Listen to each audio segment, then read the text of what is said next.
We're back to KJ and Lyons on WEEI. Yeah. What a way to start off your Sunday then with KJ and Lyons on WEEI 617-779-7937. Text line 37937. We're about a minute away from John Sarianides, New England Football Journal, talking some Patriots. Maybe we even give him a question or two for Eliot Wolf. Like, does he like his bacon to be like regular bacon or turkey bacon? I'm totally kidding. John, when you watch television shows or you're watching something on TV, do you find yourself like pulling out Google and a map when someone mentions someone? Do you do that?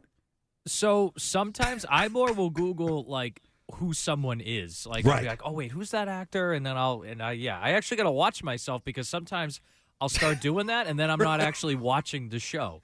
How was someone killed? It's like they'd be like, they bring lines in the court, be like, sir, on a Sunday at 9 a.m. you were searching how to drown KJ.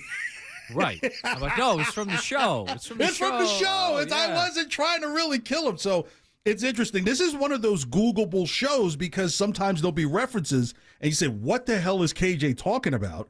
And then you're like, you Google it, you're like, oh, that's what he means by Mae West being 89,000 years old. And you see a picture of Mae West, it's in black and white. It's from a long time ago. It makes sense. Can we sell that? Do we take that to the sales department? KJ and Lyons, the most Googleable show as you listen. Yes, because I believe Googleable is definitely a word. Yes, 100%. And one guy, KJ, who does know all his words and who does kill it all the time is John Sarianides of the New England Football Journal, who joins us now. He's down in Foxborough before Patriots practice day. Of course, Eliot Wolf is going to talk to the media in about an hour or so. John, how are you today, and welcome into the program.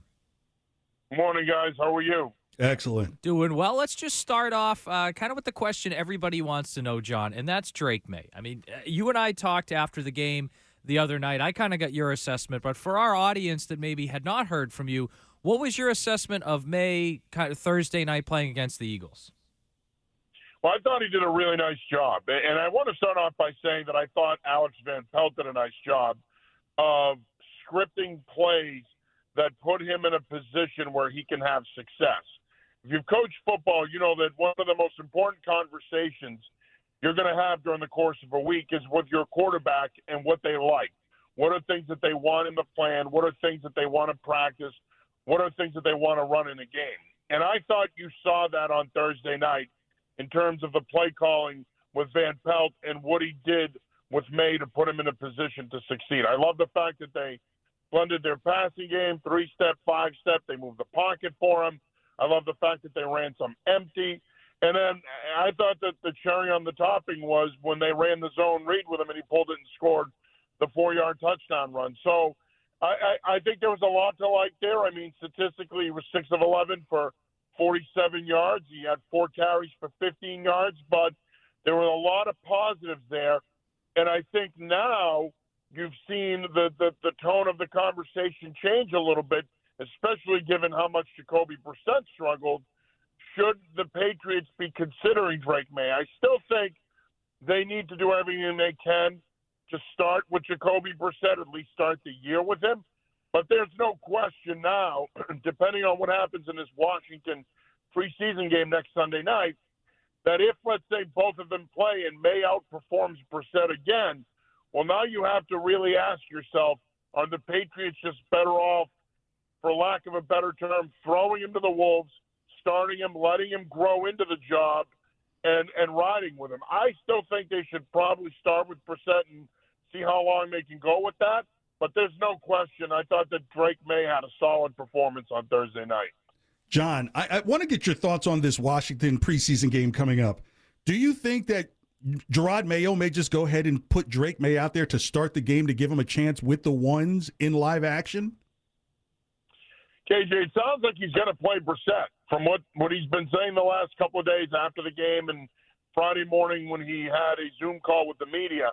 It sounds like Brissett's going to play. So my guess is Brissett starts, probably plays a couple of series, and then I think you'll probably see Drake for 4 series, maybe 5. Maybe he plays a little in the second half. But I do think he's going to play more than Brissett. But I think given the way that Brissett performed on Thursday night, I think they have to start him, and I think they have to play him in this game. They can't go into their Cincinnati preparation, even though that game is 2 weeks after, they can't go into that game thinking that they're on solid footing with their starting quarterback if it's Brissett based on the way he's performed. They need to see more from him. He needs to lead a scoring drive. He needs to show more of a command of the offense. He needs to show that he's on the same page with his receiving core.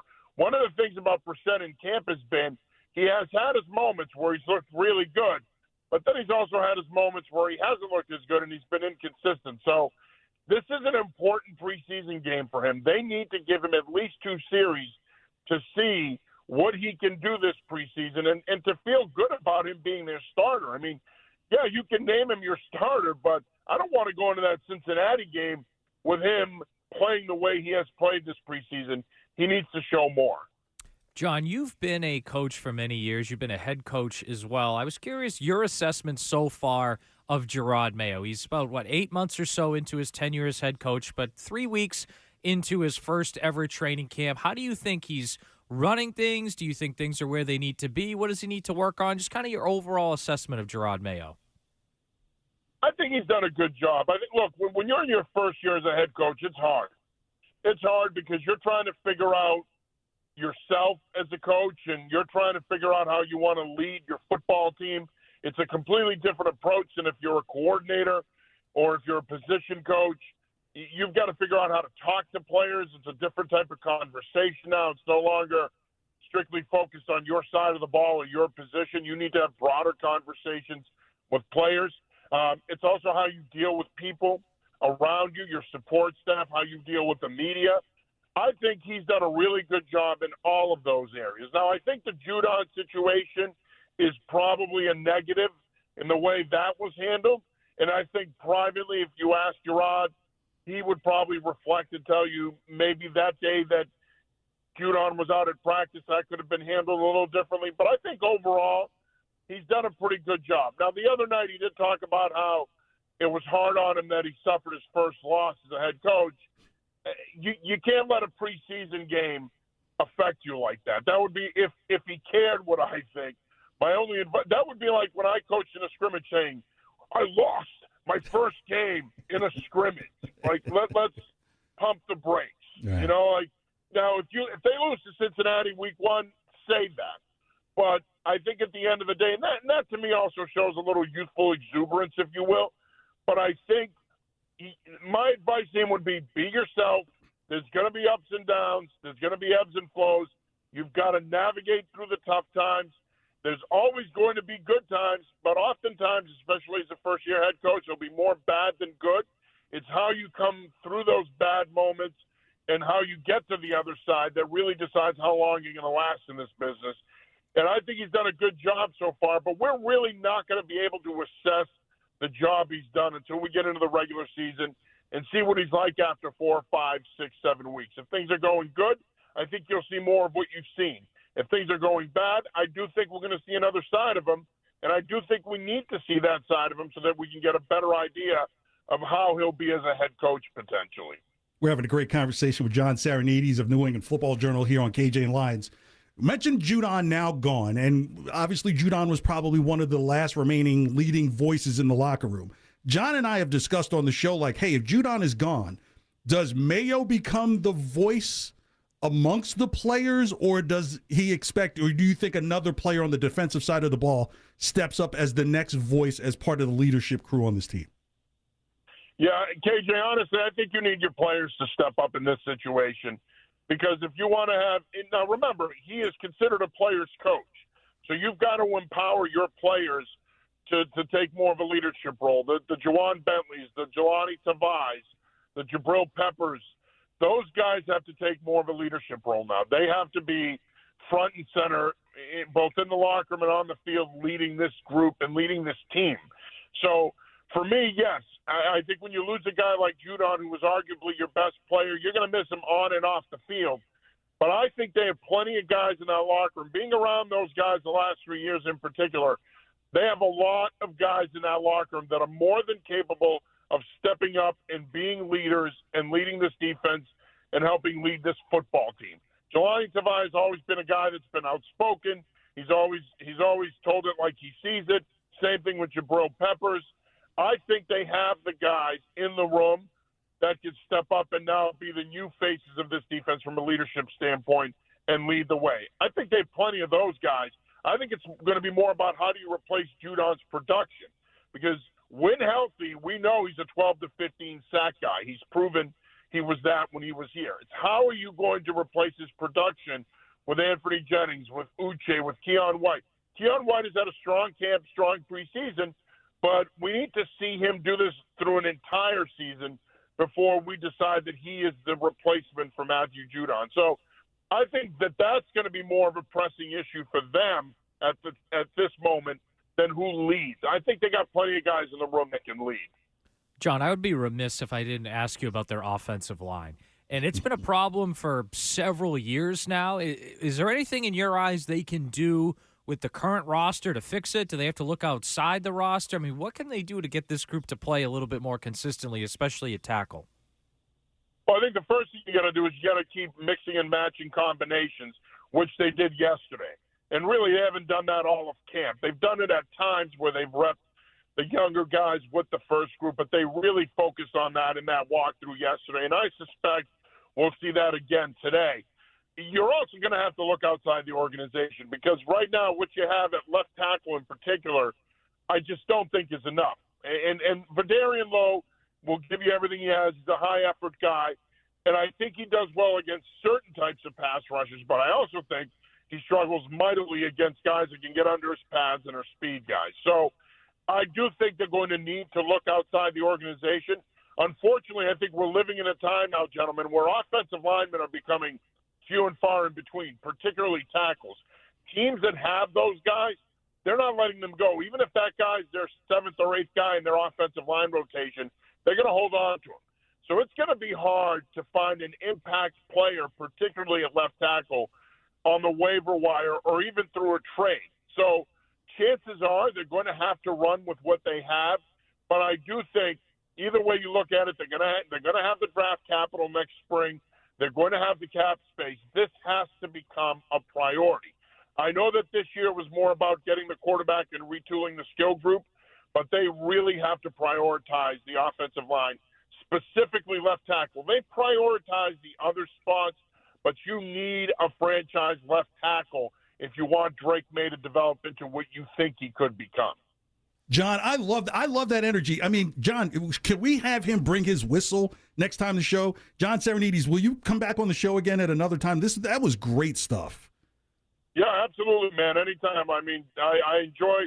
John and I have worked together for years. I love working with John. I mean, we do the post game show live stream for our website together. So love talking ball with you guys. And yeah, next time I'll bring the whistle. And I'll even give me some up downs, boys, up downs. All right, he is John. Want to have me on? Just give me the word, and we'll make it happen. He is John Sarianides of the New England Football Journal. Hopefully, next time he does not make us run any laps around the studio. I don't think it would end too well. John, always a pleasure. Have a great day for yourself and enjoy Patriots practice. All right, guys. Thank you for the time. Appreciate you guys. You got it. Hey, John, have you realized what we're developing here on KJ and Lyons? Look, we got Tommy Freeze Pops. We got Sarianides. Like, this sounds like we've got like our own capo of like football coverage. Like this it's like it's got its personality on. So who's got Freeze Pops and Sarianides? I don't think anyone in the country. Nobody. Like, this is like, it's a personality taking upon itself. So people are like, oh, they're having Tommy Freeze Pops on, or Coach Sarianides is coming up there because look, he feels like he can look you right in your face. Son, life is about challenges.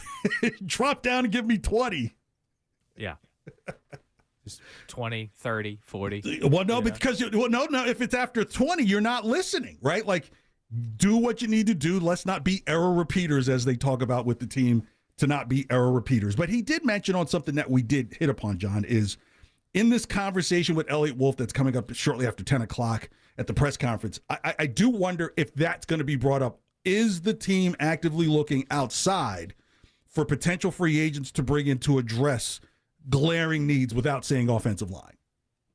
And I think if you want to improve this offensive line, it's really you can sign Donovan Smith or you can try to figure it out in-house. I don't see there being a lot of other options. Like, I know the Patriots on the waiver wire, they're the third priority, so they could get whoever's released or put on waivers, but how many teams are going to release they don't a release starting? offensive Exactly, linemen. like especially starting caliber, right? Like nobody's going to release a guy like that, and there's no trade to be had. I mean, who's going to trade you a good offensive lineman 3 weeks before the season? Like, just even in the last draft, I think we're like 32 wide receivers taken and like 45 offensive linemen, right? So if that tells you how bad offensive linemen are needed, more offensive linemen were taken in the draft than were receivers just in this last draft. So it's interesting because we talk about all these skill players. We talk about like you need a wide receiver one. And look, we've always kind of been like, it doesn't matter how far the person runs down the field.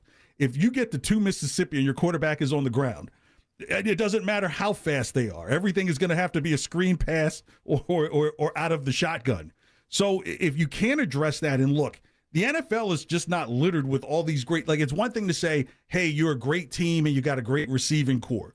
Usually the teams that you talk about are great, either have a mobile quarterback to differentiate some of their offensive line problems or have an offensive line and can put almost any quarterback back there. I've told you I used to live in Kansas City, and that's when Trent Green became Trent Green, but he had like literally a Hall of Fame offensive line. Brian Waters, Willie Rofe, what's the other guy's name? Brian Waters, who played in New Will England Shields. for a year. You're right, Will Shields. Brian Waters told me one of the greatest stories involving. Brian Waters I'll showed take up it. like the first day of the season and just played all year in 2011. I hope the Patriots could find a guy like that. Right, This year. you're I right. really wish. So if you've got an offensive line where you've got 5 Hall of Famers, that's unheard of. Now you're just looking for one guy that can play you 16, 17 games and not get your quarterback laid out on the ground. That guy's going to make a lot of money. Like, do you go back to potentially, if you can't get that free agency and the left tackle in free agency or someone who's out there waiting or gets Willie, do you put in when you back to the left side? And that's the thing. Onwenu's never really played on the left side at all. And Okorafor's played, like, I think 2 games or less than that on the left side in his career. Caden Wallace never really played on the left side. He played 2,200 snaps at Penn State, all of them at right tackle, right? So you don't even have guys with experience. I mean, Sidy Sow played part of the season at left tackle in college in 2018. I mean, that's 6 years ago. But Wallace hasn't been taking as one thought he could. Right, and that's the thing. And I think they went into it hoping, hey, Okorafor or Wallace, one of those two guys is going to be we don't know which one, but one of them will. And unfortunately, neither one has been that guy. Now, I think of the two, Wallace has the most potential. But then again, now you have a rookie who doesn't have a lot of experience starting as your left tackle, right? Maybe he can do it, but that's going to have its own level of growing pains over not just the first month of the year, but the entire year. But that's kind of where they're at. I mean, you look at this offensive line. Like, I'd love to see Layden Robinson playing at guard and Mike Onwenu at right tackle. I think that would be great. Still doesn't solve your left tackle problem. Right? Like, so maybe you put Okorafor there. Maybe you put Wallace there. Either way, I mean, you don't really have a good solution, at least right now, there. Well, you mentioned that none of these other guys on the right side have played on the left side, but guess what's happening on the left side? Nothing. So it's almost like, do you make an attempt with someone who at least has I think it's a fair point. Right, like top quality play from Onwenu and move him back to the left side? Because clearly you don't want this team to be so bad that you feel like, okay, this team maybe only wins 4 or 5 games again, though that's what people are wondering. That's the over-under is 4.5. That you've got to be that high in the draft looking for a left tackle because there'll be a major disaster happens between now and when you get to that point. So it's like, do you find that potential, hey, if we can get better quality at left tackle from Onwenu, find somebody to mix and match on the right side. Maybe Wallace takes better to the right because that's all he's ever played. And maybe you're like, okay, this is what we can get from him on that right side, and at least the left side is better protected. It feels like you can then move the ball forward and then have a question next year. You say, okay, was Onwenu good enough at left tackle last year that we don't have to go get a left tackle, but maybe we can shore up the line or get a star receiver, or you look at some other things where you don't have to say, wow, it was so bad, people got laid out on the ground, it was a massacre out there, and now we need a left tackle. So I think that's going to be that's the real next interesting play with this team. I think even more so than does Maye start on week 1 is, Do they put somebody capable on the left side, and do we see signs of that within the next 2.5 weeks? Yeah, and I think you look at where this offensive line is at. The crazy part is you look at the interior right now with David Andrews, City So, and, of course, the one who's there now, but even if it ends up being Layden Robinson, you could feel kind of confident in that interior. It's Right. just you have this question not just at one tackle, but at both. And it's one thing to say, hey, we're worried about our right tackles, so we're going to keep a tight end in, or we're going to run 2 tight end sets, or we're going to chip with a running back. But when you are worried about both tackles, it's tough to really game plan around that unless you want to have 13 personnel. Right, unless you want to have 8 guys in protecting. But then the other side of that coin is, all right, you want to max protect with 8 guys in, including the quarterback, so 7 guys protecting. Well, then you only have 3 guys running routes, and the Patriots' top 3 receivers, are any of them good enough that they're just going to dominate a defense on their own and make that work? Like, no. So they're in a tough spot there. KJ and Lyons, WEEI, to start your Sunday, 617-779-7937. We'll get to your text messages next at 37937. Still to come, Just the Jag, plus the Red Sox. Thank you so much for hanging out with KJ and Lyons.